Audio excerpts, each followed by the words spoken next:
Devotionals, May 25th.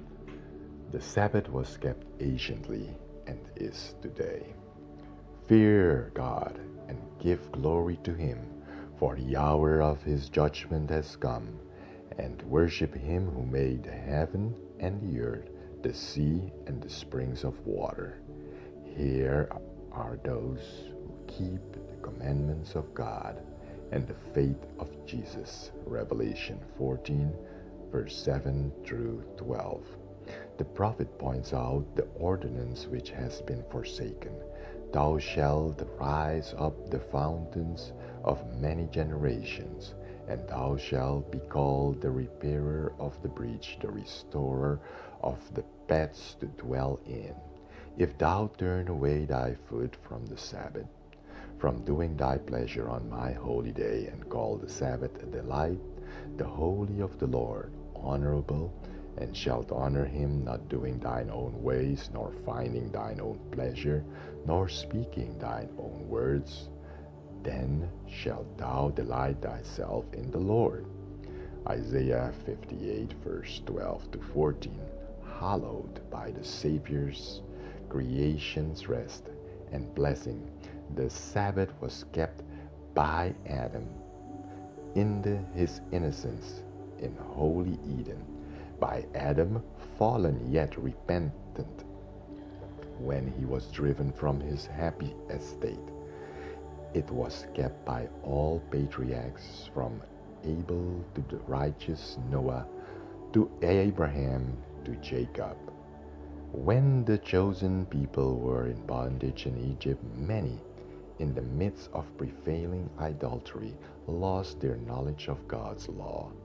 But when the Lord delivered Israel, he proclaimed his law in awful grandeur to the assembled multitude, that they might know his will and fear and obey him forever. From that day to the present, knowledge of God's law has been preserved in the earth, and the Sabbath of the fourth commandment has been kept. Though the man of sin succeeded in trampling underfoot God's holy day, yet even in the period of his supremacy, there were hidden in secret places faithful souls who paid it honor. Since the Reformation, there have been some in every generation to maintain its observance, though often in the midst of reproach and persecution. A constant testimony has been borne to the perpetuity of the law of God and the sacred obligation of the creation Sabbath. These truths, as presented in Revelation 14 in connection with the everlasting gospel, will distinguish the church of Christ at the end of his appearing, at the end of time and of his appearing. For as the result of the threefold message, it is announced, here are they that keep the commandments of God and the faith of Jesus.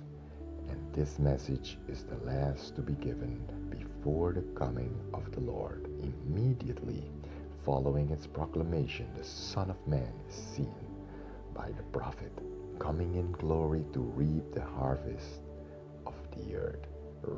Great Controversy 452 to 454. Thank you again for doing or listening to the devotionals, May 25th.